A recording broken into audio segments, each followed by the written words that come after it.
বিসমিল্লাহির রহমানির রহিম। উপস্থিত সাংবাদিক ভাইয়েরা এবং উপস্থিত আমার দলীয় নেতৃবৃন্দ, আসসালামু আলাইকুম। আজকে আমার এখানে উপস্থিত হওয়ার কারণ নিশ্চয়ই আপনারা বুঝতে পারছেন। দেশে একটি নির্বাচন হয়ে গিয়েছে, যেটি সারা বিশ্বে, দেশের ভিতরে এবং সারা বিশ্বে প্রহসনের নির্বাচনের হিসাবে সবাই দেখছে। সেই নির্বাচনে কি হয়েছে দেশে, কম বেশি সকল কিছু আপনারা এরই মধ্যে জানতে পেরেছেন।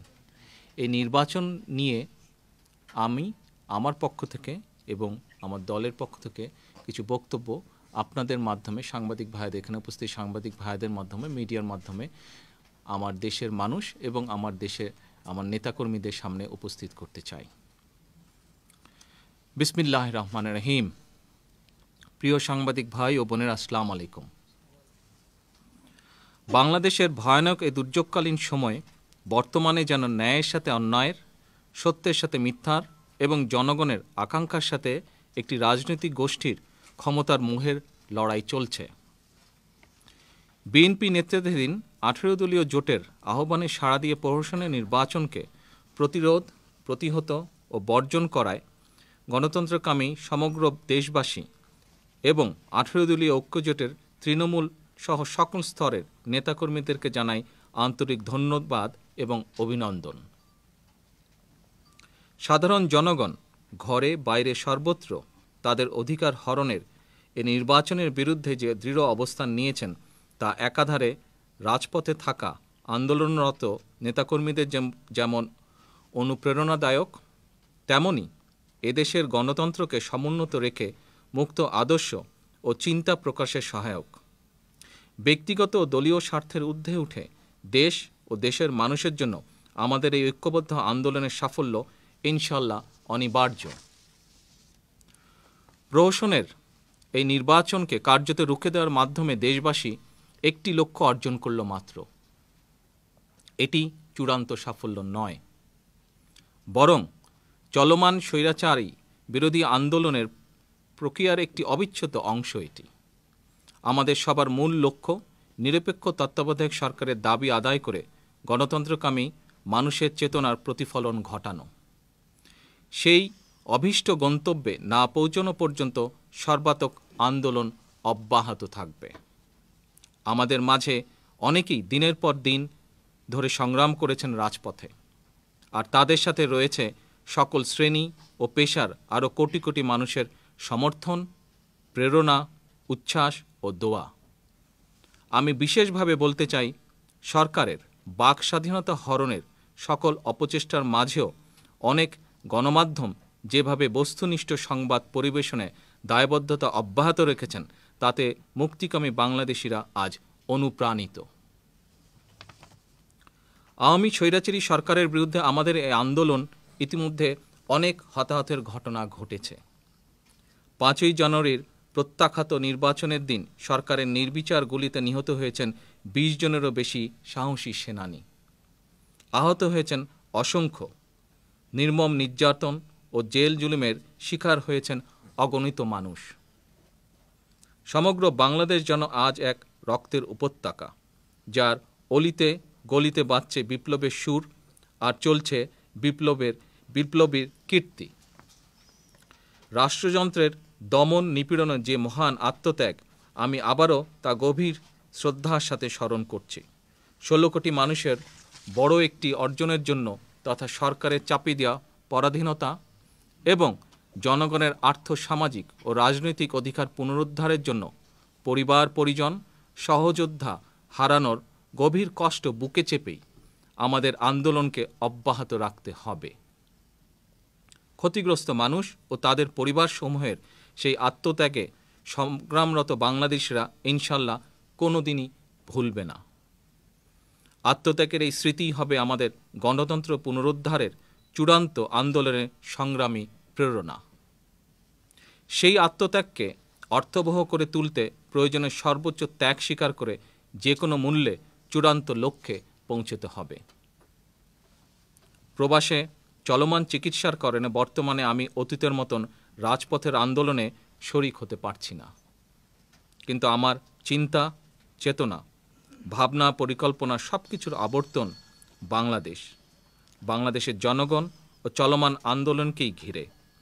আপনাদের নিরাপত্তার নিশ্চয়তা এবং আন্দোলনের সাফল্য আমার জীবনী শক্তি। একইভাবে আপনাদের উপরে নেমে আসা আঘাত আমাকে শোকাহত করে তোলে। বিএনপির তৃণমূল সহ সকল পর্যায়ের নেতাকর্মীর প্রতি আমার প্রত্যাশা, আমার শারীরিক অনুপস্থিতি যেন বাংলাদেশি জাতীয়তাবাদের আজকের এই ঐতিহাসিক সংগ্রামের পথে বাধা হয়ে না দাঁড়ায়। দেশের মানুষকে সাথে নিয়ে গড়া আপনাদের তীব্র আন্দোলন যেন আজ প্রতিফলিত হয় যে আপনারা বাংলাদেশি জাতীয়তাবাদের প্রতীক, বাংলাদেশের স্বাধীনতা ও সার্বভৌমত্ব রক্ষার সৈনিক। আপনারা মনে রাখবেন, এই আন্দোলনে দেশ ও দেশের বাইরে থাকা প্রত্যেকটি বাংলাদেশির সমর্থন রয়েছে।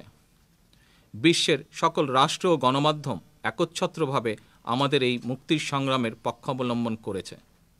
দলের নেতাকর্মীদের উদ্দেশ্যে আমার নির্দেশনা থাকবে, আপনারা নিজ নিজ এলাকায় শত প্রতিকূলতার মাঝে হলেও সংগ্রাম করে গণতান্ত্রিক আন্দোলনকে যে কোনো মূল্যে অব্যাহত রাখবেন। সবাই এক হয়ে আলোচনার মাধ্যমে সাংগঠনিক ভিত্তিকে মজবুত করে নিজ নিজ এলাকার জনগণকে একাত্ম করে সর্বশক্তি দিয়ে ঝাঁপিয়ে পড়ুন।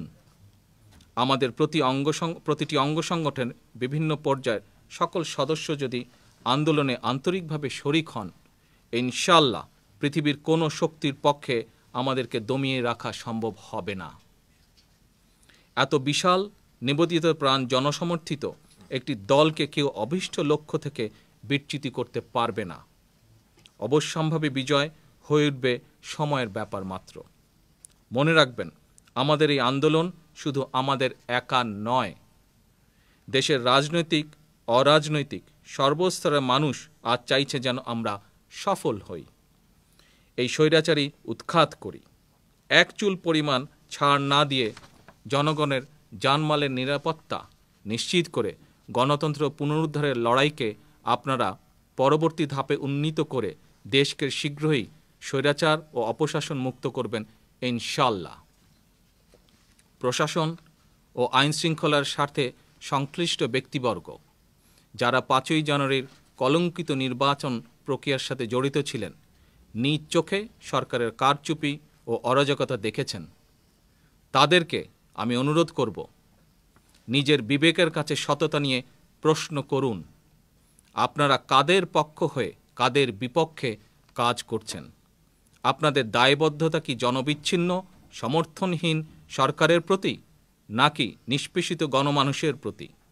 দেশের অর্ধেকেরও কম আসনে অনুষ্ঠিত ন্যাক্কারজনক নির্বাচনে যখন শতকরা 5 ভাগেরও কম ভোট পড়ে, অর্থাৎ সমগ্র দেশের শতকরা 2 ভাগেরও কম মানুষ যখন 5 বছরে একবারের জন্য ভোটাধিকার প্রয়োগ করতে পারেন, সেই ভোটারদের আবার প্রায় সবাই যখন হয় অবৈধ সরকারের জাল ভোটার, দলীয় কর্মী ও ক্যাডার বাহিনীর সদস্য, তখন দেশের জন্য নেওয়া শপথের সম্মানে হলেও আপনাদের উচিত নিজেদের কর্তব্য ও কর্মকাণ্ডকে নিয়ে নতুন করে ভাবার। শুধুমাত্র সরকারি দায়িত্ব পালনে অজুহাতে দেশবিরোধী শক্তির হুকুম তামিলের সুযোগ নেই, কারণ আজ সরকার পক্ষ বলে কিছু নেই। পক্ষ শুধু গণবিরোধী স্বৈরাচারী বনাম দেশের মানুষ। ভেবে দেখুন আপনারা কোন পক্ষে থাকবেন। স্বৈরাচারীদের সূর্য অস্তগামী দেখেও যদি মানুষের পক্ষে থাকার সঠিক সিদ্ধান্ত নিতে না পারেন, তাহলে আপনারা কিন্তু ইতিহাসের পাতায় দায় এড়াতে পারবেন না। আমার উদাত্ত আহ্বান, দেশবাসীর প্রত্যক্ষ ও পরোক্ষ অংশগ্রহণে এগিয়ে চলা এই আন্দোলনে যার যার অবস্থান থেকে সবাই সর্বাত্মক প্রতিরোধ গড়ে তুলুন। দেশের প্রতিটি ইঞ্চি মাটিকে, প্রতিটি বাড়িকে গণতন্ত্র প্রতিষ্ঠার সংগ্রামের কেন্দ্রবিন্দুতে পরিণত করুন। ৭১ আমরা এভাবেই দেশকে হানাদার মুক্ত করেছিলাম। সেই সংগ্রাম ছিল স্বাধীনতা অর্জনের, আর আজকের এই সংগ্রাম সার্বভৌমত্ব রক্ষার। সেই সংগ্রাম ছিল দেশকে হানাদার মুক্ত করার, আর আজকের এই সংগ্রাম দেশে গণতন্ত্র পুনঃপ্রতিষ্ঠার। এই দেশটা আমাদের সবার, তাই একে সামনের দিকে এগিয়ে নিয়ে যেতে আমাদের সবার সর্বাত্মক ভূমিকা রাখতে হবে। তা আমরা সরাসরি রাজনীতিতে সম্পৃক্ত থাকি আর নাই বা থাকি।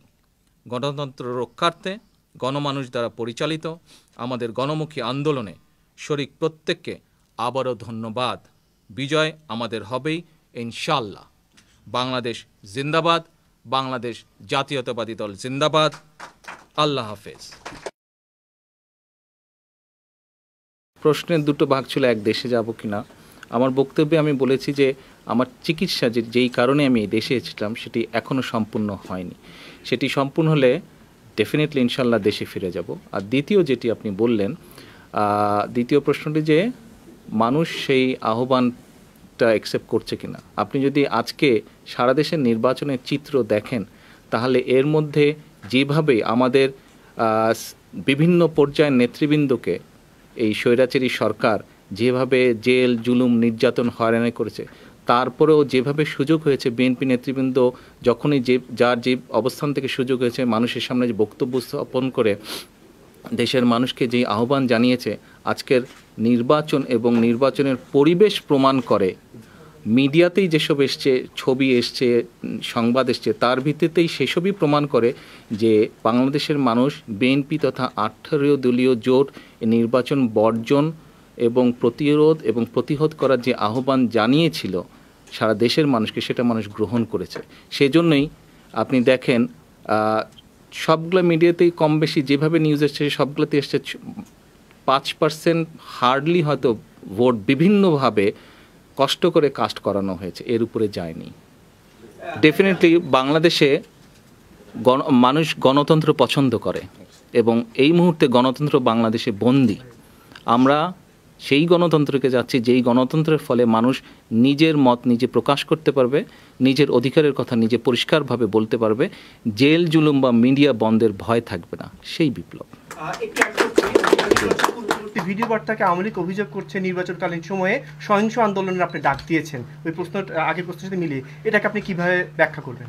এটা দেশের মানুষের উপরে ছেড়ে দিলাম এই বিচারের ভার। এটা দেশের মানুষই বিবেচনা করবেন। দেখুন, আমার যদি গতদিনকার বক্তব্যটা আপনি খেয়াল করে থাকেন, সেখানে বলেছিলাম যে গণতন্ত্র রক্ষার জন্য 2008 সালে যদিও সেই নির্বাচনটি প্রশ্নবিদ্ধ ছিল, তারপরেও গণতন্ত্র রক্ষার জন্য আমরা সংসদে গিয়েছিলাম, সেই নির্বাচনকে আমরা মেনে নিয়েছিলাম। নির্বাচনের ফলাফল এখনও আমাদের কাছে প্রশ্নবিদ্ধ, অনেকের কাছেই। তো আর এই যে প্রহসনের নির্বাচন গতকাল হয়ে গিয়েছে, প্রহসনের নির্বাচনের মাধ্যমে যারা ক্ষমতায় আসে ডেফিনেটলি তারা বৈধ সরকার নয়। তো বৈধ যে না, তার সাথে আর আলোচনার কি কারণ থাকতে পারে? জনগণ তো আজকে ভোটে অংশগ্রহণ না করার মাধ্যমেই জনগণ বলে দিয়েছে যে বিএনপি যেদিকে যাচ্ছে বা বিএনপি যেসব স্টেপস নিয়েছে বা বিএনপি যেই জনগণের যেই দাবি জনগণের সামনে উপস্থাপন করেছে, that is very much correct. তো এখন তত্ত্বাবধায়ক আন্ডারে একটা কেয়ারটেকার নিরপেক্ষ তত্ত্বাবধায়কের আন্ডারে নির্বাচনই হচ্ছে একমাত্র সলিউশন। Thank you.